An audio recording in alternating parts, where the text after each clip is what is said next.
Greetings and welcome to Flanagan's Ecologic Podcast. I am your host, Ted Flanagan, and today's guest is Rebecca Tickell.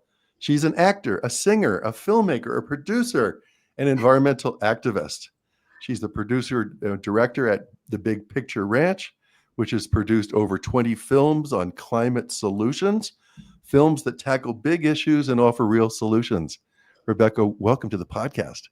Thanks, Ted. I'm so happy to be here with you today. Well, I am happy that you're here. And you are in Ojai, California as we speak? I'm in Ojai, California.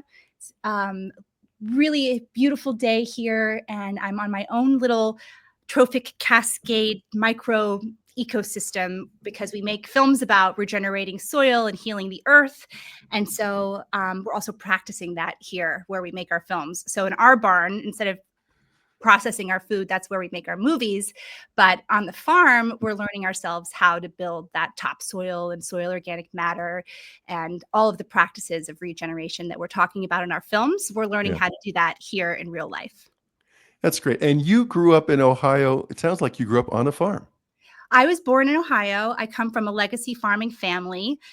Their claim to fame was they introduced the seedless watermelon to southern Indiana. They're big fans of the Green Revolution and all that came with it, including all of the chemicals. And so my aunts and uncles and dads stood in vats of DDT and 2,4-D growing up. And they're all now reaping in the repercussions of that, unfortunately. Yeah. And so I've witnessed that in my own family. And my whole life has kind of revolved around farming. I ended up growing up in Vermont, and I spent a lot of time in nature. But then I also randomly, I guess not so randomly, I feel like it was my life's purpose, but I ended up starring in a Christmas movie when I was 9 years old called Prancer. And it's a Christmas classic film. It has Sam Elliott in it. And so many great actors, Abe Vigoda, Cloris Leachman. But it's about this family that's really struggling on their farm, and a father and a daughter who are, in America farming. And it's, about the hardship of the American farmers. Yeah. And that film went on to become a Christmas classic. And then as an adult, I came out to Hollywood and started making documentaries about the environment. And so my whole life has kind of revolved around telling stories about farming, and then finding out that farming actually holds the power to completely stabilize our climate. So let's go back to Vermont, because you and I share Vermont we have Vermont in our roots. In fact, I was just back there for a nephew's graduation. Why were you in Vermont then? What took you to Vermont? You went from Ohio to Vermont? Yeah, so my mom brought me. I ended up growing up with my mom in Vermont. My dad, his family was all in Ohio and Indiana and the Midwest. Yeah. And so it was actually kind of amazing because I grew up mostly by myself in nature. So after school, my mom would work and I would go outside, and I grew up in the middle of nowhere on 100 acres in rural Vermont. And I spent most of my time, I didn't feel like I was alone because I felt like I could talk to the trees, and I felt like nature would speak to me. And I think that really imbued in me my deep love and reverence for nature. Just heard a great quote the other day. There's something, if you want to get depressed, watch the news. If you want to be inspired, go take a walk in nature. Right? It's just like, so what? And I'm now, grateful I didn't grow up on my family's farm, because if I had, I would have been exposed to all those chemicals, right? Exactly. Yeah. So you got involved with film at you said 9 years old? Really early. Yeah. And that just became your passion? I feel like I came into this world like loving to entertain and loving to tell stories. That's just my nature. And so storytelling is my passion, and films are my passion, and entertaining people is my passion, and the environment. So it made sense that I would go in this direction. But yeah, it was really unusual as a kid to realize so young what my purpose is. Like, I knew as a very young person that what I wanted to do was make movies that changed the world. And they used to say that doctors were the kids that knew they wanted to be doctors. They kind of got that at a very early age. But you're a doctor, a planetary doctor, a doctor of healing the earth, which is great.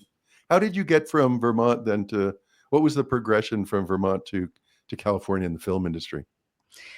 Well, after Prancer came out, it was a really unique experience because I was famous. And so I was on the Today Show and I was on Wow. late night shows, and I suddenly couldn't go anywhere without being recognized. Yeah. And the main thing that sparked my attention was that all of these dads would come up to me and they literally would start crying and say that I had Hmm. touched their heart and I had changed their lives and I had helped heal a part of them in their relationship with their children. And as a little kid, Powerful. witnessing that and experiencing that transformation in people after having heard the story that I was a part of telling, I realized the power of storytelling. And I knew that through filmmaking, I could touch people's hearts and I could reach a global audience. And I knew that as a kid. So when I came out to Hmm. Hollywood as an 18-year-old, I was cast as like a victim or eye candies and all of eye candy and like all these sci-fi horror movies. And finally, I was cast in a Clive Barker. He was like he did Candyman and all of these really scary movies. I don't even like scary movies, but I was in this really scary movie, and I was the lead role. I played a succubus, and I sucked the souls and blood from men. And at the end, I ended up giving birth to this like giant squid alien baby, and on the basement floor of a monastery, and I'm covered in like buckets of goo. And as the alien baby is born, it like tries to eat me.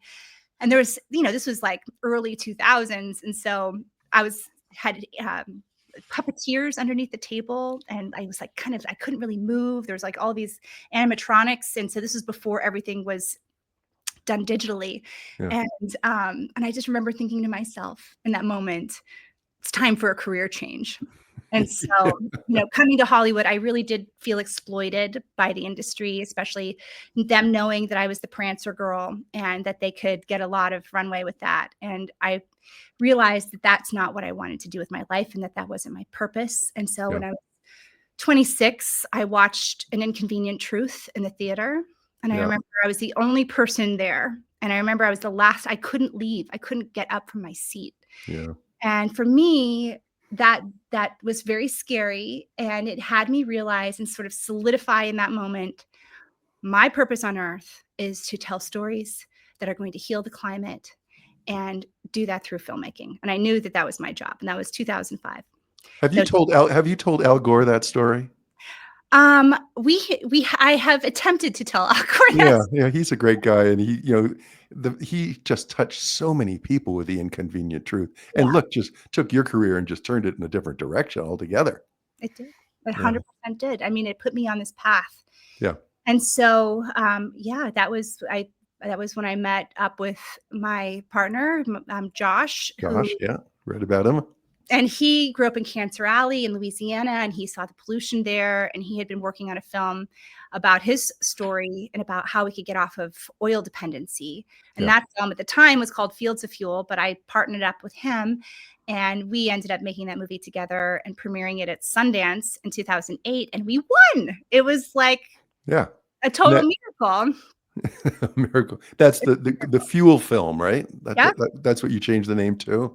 We ended up recutting half of the film because as we were making it, Yeah, the whole biofuel controversy came out, and a lot of the awareness around how it was really actually harming the environment, because as it became industrialized, it moved away from what the original intention was. And so that then became something we wanted to put in the film. And then it became a much better film because we didn't focus at the end specifically on biofuel. We ended up creating what we called at the time the new green barrel of solutions. And so it was hmm, everything from solar and wind and public transportation and energy efficiency, geothermal, like all the things that we can do to get off of fossil fuels. And that ended up getting turned into a curriculum. This was back in 2008, 2009, that ended up in schools across the country. oh, good. And it's so wild. In 2025, I'm meeting adults all around the world who say they studied that curriculum and it put them on their life path. And so it really That's does. fantastic. That was the very beginning, and that was before we had the reach that we have now. But But then the next up the BP oil disaster? yes, so then we had this successful film, and we self-distributed it, and we got it out, to the world, and got it into schools for free. But then in 2010, on Earth Day, the Deepwater Horizon oil rig exploded.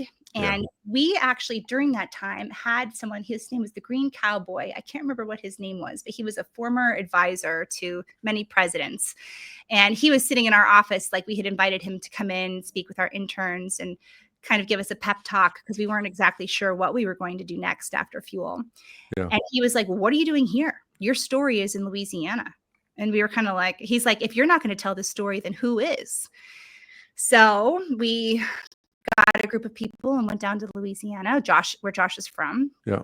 And we ended up covering that story. And then we learned that there was a huge cover up and we were in the middle of it. We watched it happen and we filmed the whole thing. And in the process, I mean, it was really shocking what I witnessed there. And it's still shocking to me to this day. That whole story that's a whole movie unto itself of what happened. Right. And you were literally so close to it that you were affected physically, right? You got some skin disease or something, I read. I mean, compared to the people who lived there, I got out easy. Yeah. But at the time I started having weird symptoms, like blood was coming out of my ears and out of my nose. I had my skin peeling off of my chest. I had the skin peeling off of my feet. I got really sick. And then I went to some toxicologists and they were like, well, you've had poisoning from the oil and the Corexit combo, which is 50 times worse than if you had just been exposed to the oil. But they tried to BP hid the oil by spraying it with a chemical dispersant so that they didn't have to pay the fee associated with the collection and recovery of that oil that had been spilled. Instead, it just disappeared, but it disappeared into the environment and into people and into wildlife and into nature. And it was very detrimental. And so I was told I couldn't have kids or that I shouldn't. And that if I did, that they would be malformed or that I would have miscarriages. And both of those things are true. And it was, it's been a healing journey for me. And I feel very lucky that I was able to step into the world of regeneration because I've been able to take those practices and apply it to my own life and to my own body and to sort of mirror within myself what it is that I'm committed to seeing out there. Goodness. Okay, so now you shifted from oil to soil, I guess, at some point. Is that the next step in your career journey? Yes. Talk about a downgrade. Just kidding. No, it was like the massive it was like a breakthrough. But at the time, it didn't feel like that. At the time, we were pretty down. We had just made these films. We made 4 films about oil. Yeah. And then we moved to this farm here in Ojai, and Josh and I started a family. And even though it got off to a rough start because I did have miscarriages and our daughter did have a birth defect, and you can learn actually more about our healing journey by watching the Earthing movie. It's on YouTube. It's called the Earthing movie. It's been viewed, I think, almost 9 million times, but it talks about how the earth can heal your body, and it shares our story of healing and what we did. But we moved to a farm, and then our friend started talking about biosequestration, and he would not shut up about it. He was like, biosequestration, drawdown, biosequestration, drawdown. You don't want to make any more movies about oil. What you want to make movies about is soil. And we thought to ourselves, oh my gosh, the only thing worse that we can make films about than oil would be soil, like dull as dirt. You've heard that. Yes, absolutely. Sounds very boring. But then we learned as we became farmers, as we became parents, and as our friend wouldn't stop talking about it. And then we started hanging out with Paul Hawken, and he was talking about Project Drawdown. Yeah. And then we started witnessing the farming practices here in Ventura County and the harm that was causing. We started to witness the desertification of the land where we live. And we learned that through biosequestration, that we can draw down all of the carbon that we have emitted since the industrial revolution. And the thing of it is, like, we have a teraton of carbon in our atmosphere. That's a gigaton, 1,000 gigatons of carbon that human beings have put into the atmosphere. And no amount of carbon emission reduction will do anything about that legacy load of carbon. And that legacy load of carbon, that teraton of carbon in the atmosphere, is only going to increase even with carbon reductions. So we have a problem. It's like, if we really want to stabilize the climate and address climate change, like, we're willing to even enter into that conversation because of resistance to fear and cognitive dissonance that keeps us from really actively having a conversation about what we really can do. But when you actually talk about what you can actually do, and it's not carbon emission reduction, yes, part of it, but there's only one way that we can take that teraton of carbon and put it where it belongs. It It's must not kind of it must kind of drive you crazy when you hear all about the carbon sequestration projects that are funded by the U.S. Department of Energy, and capturing carbon in the flue gas, very expensive. And and I think you just said we could take that entire teraton of carbon and through soil sequestration, take that whole legacy load out of the environment, right? But we wouldn't take it out of the environment. We would put it where it's needed. We would put Okay. it where it's useful, because the foundation of our soil is carbon. Yeah. Carbon is the foundation for life. And when you have healthy soil, it's really dark. And Yeah. that black color that makes it black is carbon. And Yeah. so plants, it's like giving them carbon food. Think of the giant trees that we could have with the carbon that we misplaced. Like our Yeah. oceans can't absorb anymore. We have ocean acidification. It's done. We're heating our oceans. It can't absorb any more carbon. There's only one place to put it. It's back into the soil. And when we put it back in the soil, and it's so easy, it's not some crazy high-tech technology. It's not Yeah. that. It's so elegant. It's so simple. The way that we can heal our climate is literally underneath our feet, and it's called biosequestration. It's something with photosynthesis. We all learned about photosynthesis in grade school, plants drawing down carbon, putting back out oxygen that we can breathe, pulling that carbon down into the root hairs and feeding the soil. And then it allows that symbiosis between the soil and the plants that grow to really be optimally thriving. The plants can draw up that nutrition. The plants can draw down that carbon. It feeds all of the trillions, kabillions, I don't know, there's not even a word for it, the infinite life Yeah. that lives in the soil. Do Like, we need to recombine livestock, animals with plants? I mean, I know the Green Revolution sort of split that apart, right? And all the traditional farms that had both, and the manure, built up the soil. Is that necessary that we bring back that model, or can it be done with just plants? so this is, you're going straight for the jugular here. This is good. We're going to dive right in, because this is, I feel like this is such an important question. And I think people are confused. Right now, there is a myth that in order to save our planet, we need to do things like eat ultra processed vegan food, which is a total lie. The way that we heal and stabilize our climate is very simple. It's through mirroring nature's image. Nature includes animals. It's one giant web of biodiversity. So you can't just talk about life in a vacuum, like a monocrop. Like, we're just going to have this particular type of vegetable here and that's it. Regenerative agriculture, which is the solution for our climate crisis, it's very simple. It's based on 6 easy principles that allow us to farm in nature's image. And the number one thing is farming in context. So you wouldn't grow, like here in Ojai where I live, I wouldn't grow mangoes. That wouldn't make any sense. I'm also allergic to them, so I wouldn't grow it anyway. But you want to grow foods that are indigenous to your area, because Yeah. those foods co-evolved with your soil, and it co-evolved with the insects that are in your region. There's a whole, each plant that we eat co-evolved with its own set of microbes and insects, and all of that is unique to where you live. So it's not a one size fits all model, and that's how our food system has become. It's become very processed, very linear, very extractive. But in a regenerative model, you're actually feeding the soil, and it's through starting with choosing what you grow that makes sense for your environment.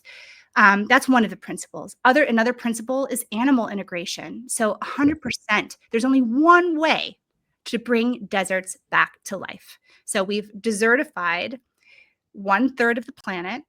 We have lost 2/3 of the Earth's topsoil.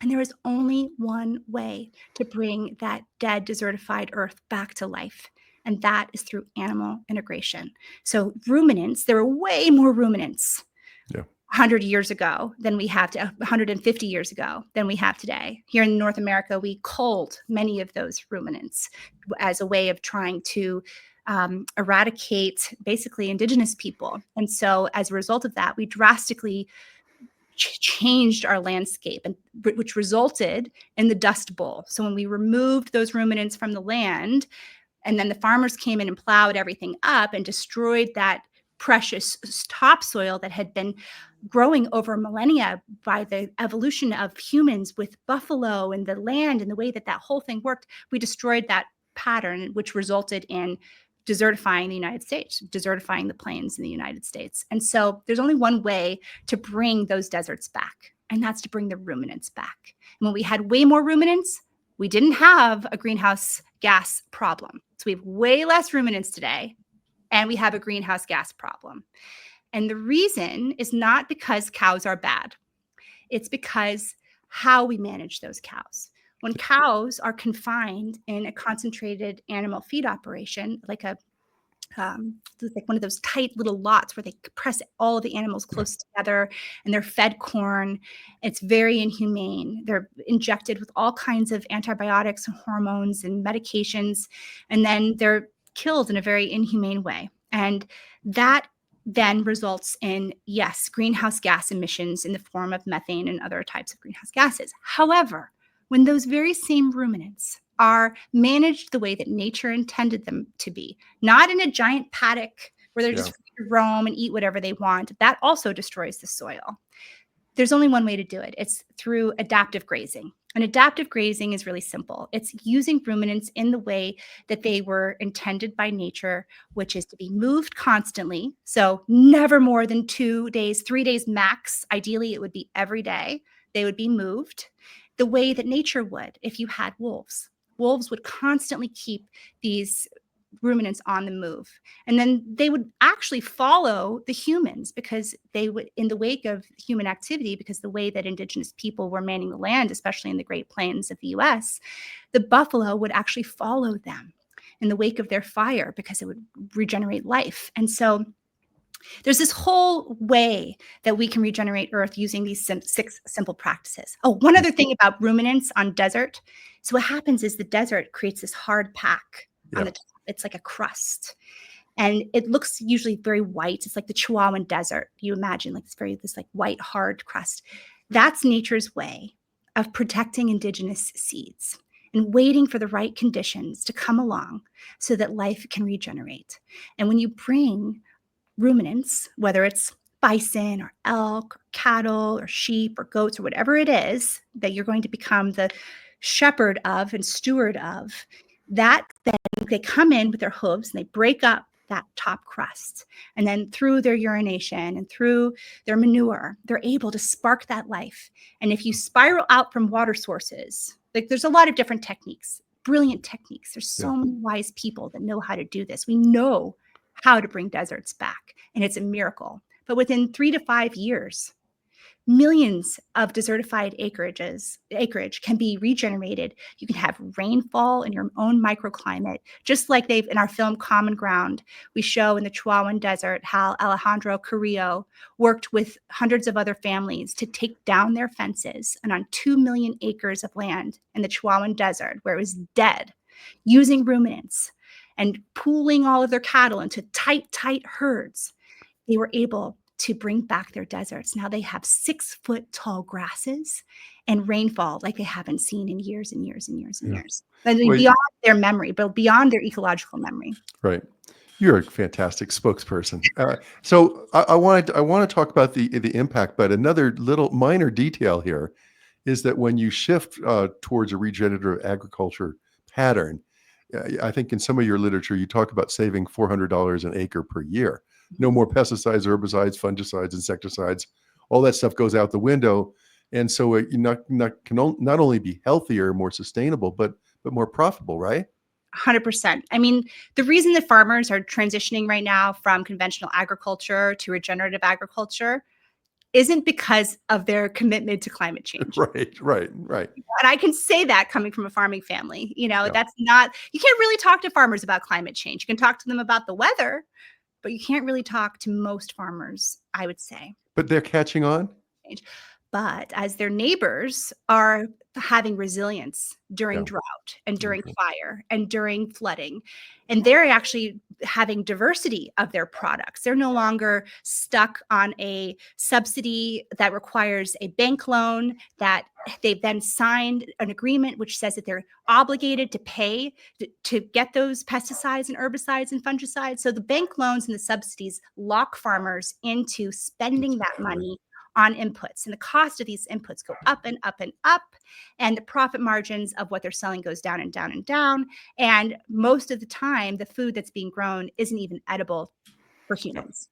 Yeah. But their neighbors who suddenly have a whole diversity of products, including meat products, they have all different things that they can sell because they're growing.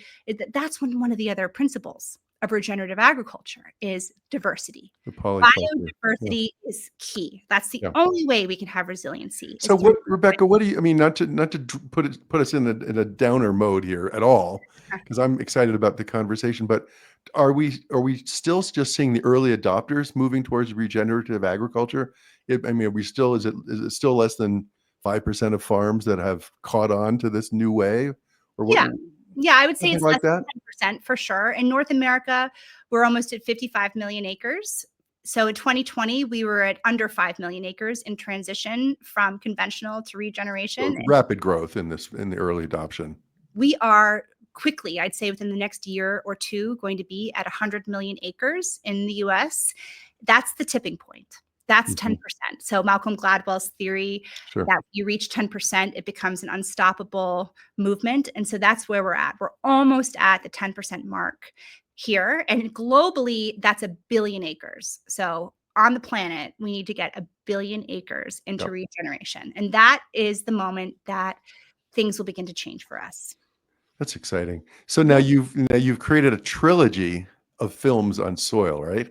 Yes. Is there one coming out? Is Groundswell the next one coming out? Yep. So our first film on soil was called Kiss the Ground, and that came out in 2020. Yep. And that actually helped introduce the concept of regenerative agriculture to the mainstream. And it was incredible to be on that ride and to see, my dream was always to get people excited about the environment through storytelling. And then when the ground came out, I got to witness that actually happen. And it was just, it's like I could die now because I got to see. You did. You made your contribution. Yeah. I'm not going to. I have a lot of work to do here. I think we all do. Sure. But I saw the power that storytelling has. Kiss the Ground has been shown in every country. It's responsible for, it was shown to Congress and to the USDA. It helped them allocate that $20 billion towards climate smart agriculture. It's King Charles's favorite movie. He shared it with over 1,000 people, and we got to go and meet him and film with him for the next film. So Kiss the Ground made a huge difference. And then during COVID, we filmed Common Ground. Common Ground. Yeah. And that's about agriculture in North America and what's holding us back. So we really pull back the curtain on what's stopping us from going in all the way on the very thing that we know. And I'm guessing it's the agribusinesses and all the associated suppliers for the businesses. It's the same old story. The money. Yeah. The same old, it's always the money, right? Just like the thing that's motivating the farmers to transition. It's the money. Money is very motivating, right? But unfortunately, it also can be very corrupt. And that's what we're currently seeing with our regulatory agencies. That's what we've seen in land grant universities for the past 50 plus years is the co-opting of science and the rights, the human rights. And so we show that fully. I actually love that section of the movie. It's very satisfying for me personally. Yeah. But ultimately, it's a very hopeful film. A film that